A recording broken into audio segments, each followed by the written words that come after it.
Have you ever thought about how the holiday season, with all its joy and cheer, could mask some truly sinister tales? Tonight, we unravel 3 chilling stories that will make you think twice about the spirit of Christmas. Last December, after a long-term relationship ended, I found myself living alone for the first time in years. Feeling the weight of solitude, I turned to dating apps to break the monotony. One of my matches was a woman named Tracy. After some sporadic exchanges, she messaged me about doing something festive together. When I suggested ideas like ice skating or viewing Christmas lights, she surprised me by proposing we decorate my Christmas tree at my place. I didn't see the harm, so I invited her over that evening. As the clock struck 9 p.m., I found myself nervously preparing, cleaning, and setting a cozy atmosphere. But by 9:30, she still hadn't shown up, and I was convinced she'd flaked. Then came the message, "I'm outside." Opening the door, I was met with an imposing figure. Tracy was taller than me, her presence unexpectedly overwhelming. Her overpowering perfume mingled oddly with something sour underneath. Something about her demeanor felt off. Nevertheless, we sat down for wine, but an early mishap, spilling red wine on my light couch, set the tone for a tense evening. To ease the tension, we began the tree decorating process. I retrieved the box tree from the attic, handing her each piece. Oddly, despite her size, her movement seemed awkward and strained, as though she wasn't accustomed to such tasks. After assembling the tree, I went to the crawl space to fetch the ornaments. That's when I began feeling lightheaded, drowsier than the wine could explain. Returning to the living room, I found Tracy gone. No goodbye, no sign of her. My confusion turned to unease as I realized I couldn't recall hearing the door. I checked every room, finding nothing. Exhausted, I sank into the couch and blacked out, only to wake up hours later to a pitch-black room. A shadow loomed in the darkness. A tall figure stood mere feet from me. My heart raced as I whispered, "Tracy." The figure didn't respond, but darted toward the stairs and vanished. Trembling, I discovered bottles of my medication and a few other items missing. Tracy, or whoever she was, had disappeared without a trace. As I pieced the night together, unsettling realizations crept in.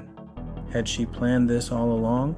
The wine, her odd demeanor, her sudden disappearance, everything pointed to something more sinister than I initially thought. Her imposing stature and her strange behavior made me wonder if she was even the person I matched with online. The chilling image of her silhouette in the dark has stayed with me ever since, a reminder of how a seemingly innocent holiday plan can turn into something terrifying.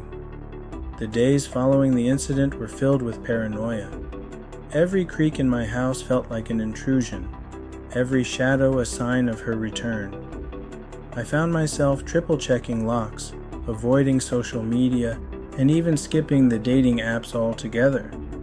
My once cozy home now felt like a prison, its every corner echoing the unease she had left behind.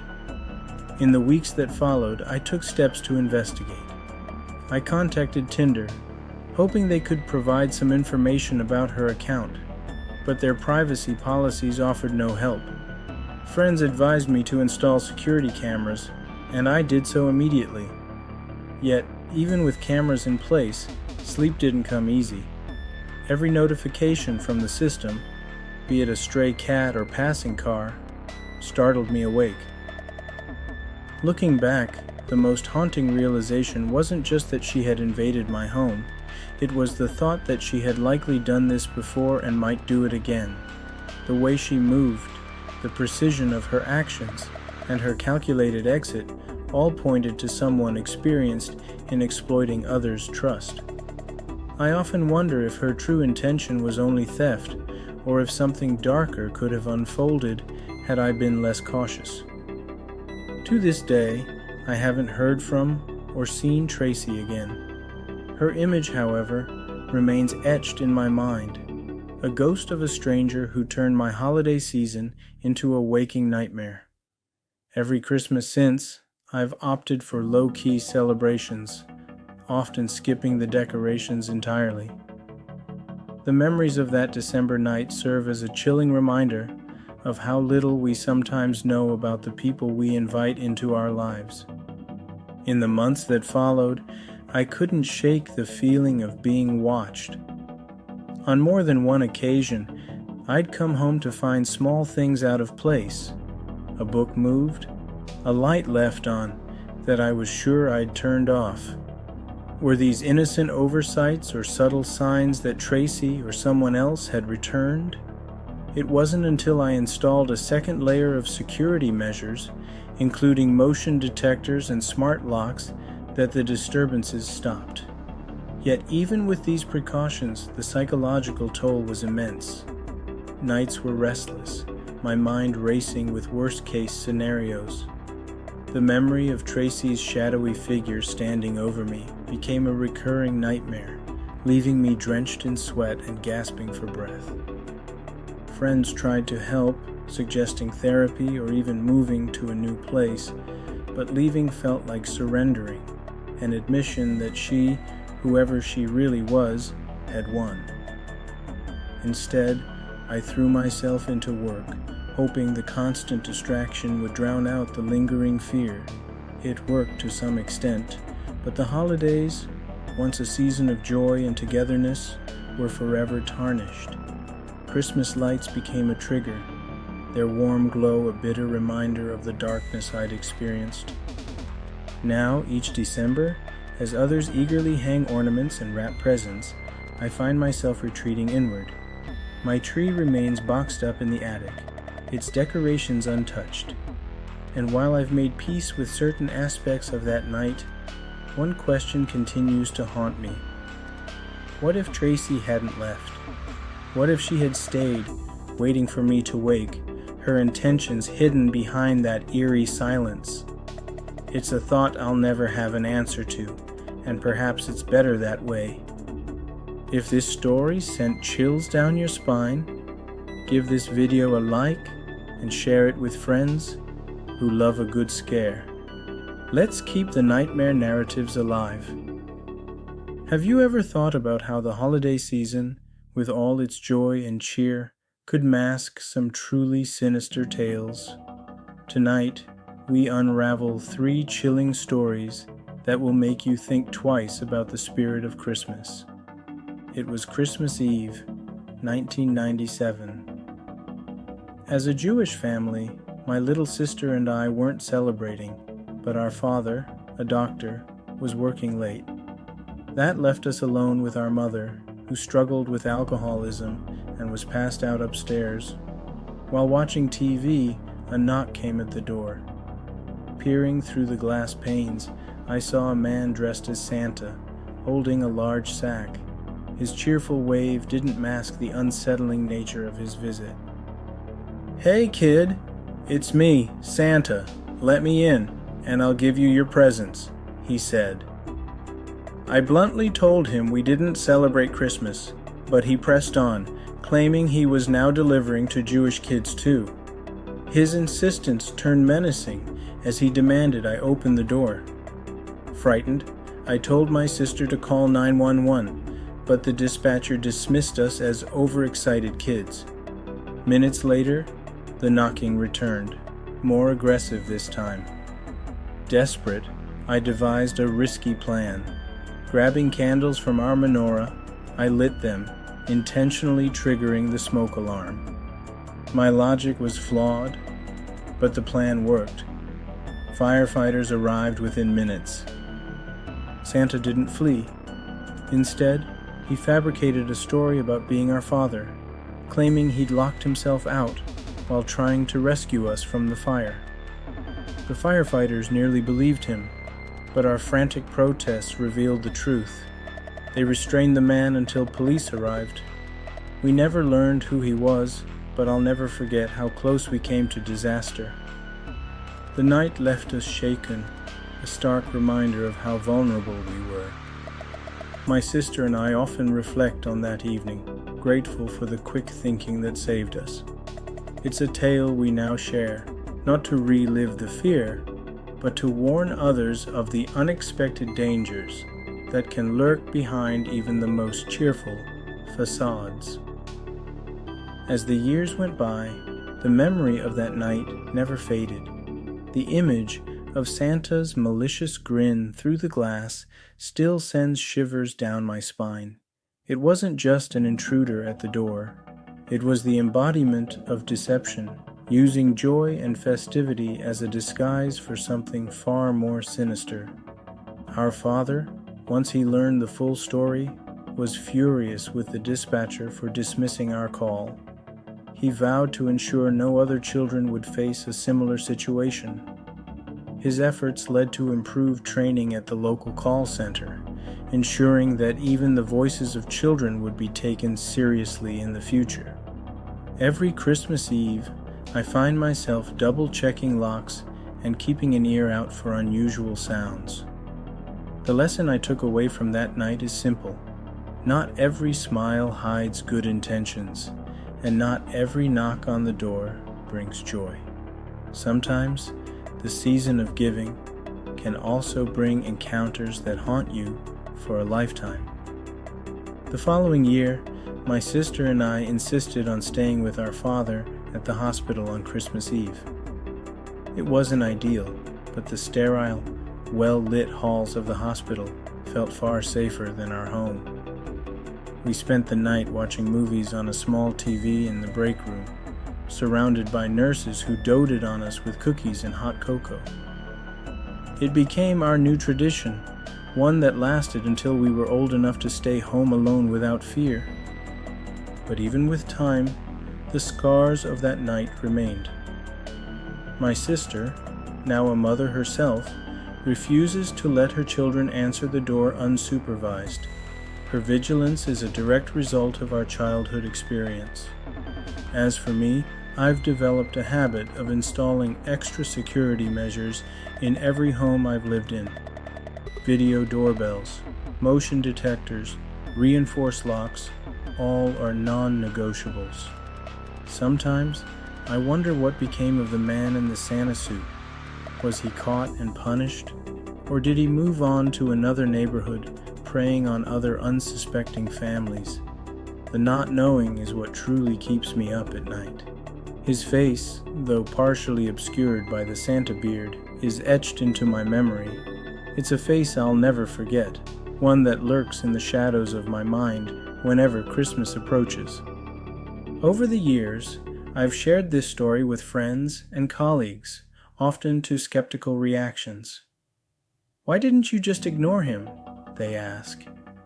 But they don't understand the fear that grips a child when faced with something so out of the ordinary, something so wrong, yet wrapped in the guise of normalcy. It's a fear that paralyzes you, rendering even the simplest decisions monumental. Now, as an adult, I've learned to trust my instincts. That night taught me the importance of listening to that inner voice, the one that warns you when something isn't right. It's a lesson I've carried with me, one that has guided me through countless situations where danger wasn't immediately apparent, but lingered beneath the surface. As Christmas approaches each year, I decorate my home with a mix of joy and caution. The menorah sits proudly on the windowsill, a symbol of resilience and light in the face of darkness. And while I enjoy the festivities, there's always a part of me that remains on high alert, scanning the faces of strangers and listening for the telltale knock that once changed everything. What do you think Santa's real intentions were that night? Let us know your theories in the comments below. We love hearing your thoughts. In December 2022, my girlfriend Charlotte and I rented a picturesque Airbnb in the Pocono Mountains. It was everything we dreamed of: cozy decor, a roaring fireplace, and a snowstorm, adding to the festive atmosphere. We envisioned a perfect holiday escape, but what we encountered turned out to be far from the tranquil retreat we had imagined. The first day began uneventfully. After unpacking and settling in, we explored the property, which boasted charming Christmas decorations, including candy canes lining the walkway and glowing reindeer in the yard. That night, as snow gently fell, we decided to relax in the hot tub, sipping wine as the cold air mingled with the warm steam. It was magical until the atmosphere shifted. As the bubbles in the hot tub ceased, we both froze. In the eerie silence, we heard unmistakable footsteps crunching through the snow. They were deliberate and unnervingly close. Charlotte grabbed my arm, her face pale. "Should we check?" she whispered. Against my better judgment, I stepped out of the tub and scanned the yard, but there was no one in sight. Still, the unease lingered. The following morning, fresh footprints surrounded the house, circling it in an almost predatory manner. Just as we were discussing the strange tracks, a man appeared at the door, introducing himself as Tom. He claimed to be the host's brother and said he'd come to check the hot water heater. Although his explanation seemed plausible, something about him felt off.